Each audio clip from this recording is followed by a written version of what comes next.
उत्तर प्रदेश के एक छोटे से गांव में एक पुरानी खंडहर जैसी हवेली खड़ी थी।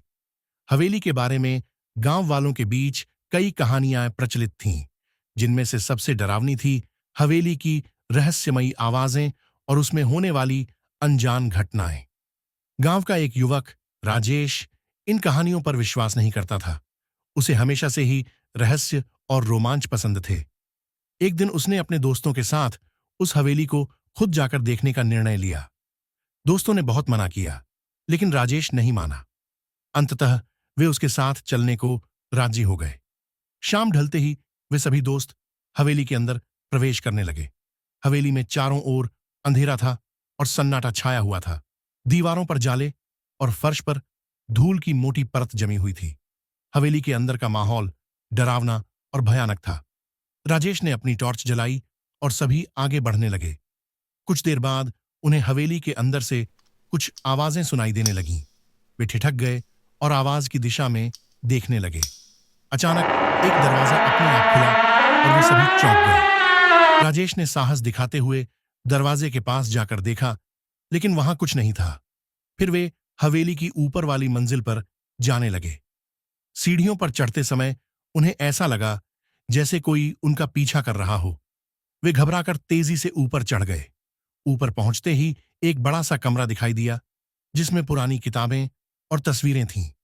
एक तस्वीर में हवेली के पूर्व मालिक की तस्वीर थी, जो बहुत ही डरावनी दिख रही थी।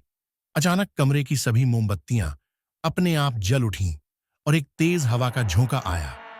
दरवाजे जोर से बंद हो गए और कमरे में अंधेरा छा गया। राजेश और उसके दोस्त बुरी तरह से घबरा गए। उन्हें समझ नहीं आ रहा था कि यह सब कैसे हो रहा है। अचानक कमरे के कोने से एक आवाज आई। तुम लोगों को यहां नहीं आना चाहिए था। कौन हो तुम? वहां एक बूढ़ा आदमी प्रकट हुआ, जिसने सफेद कपड़े पहने हुए थे। उसकी आंखें लाल और चमकदार थीं।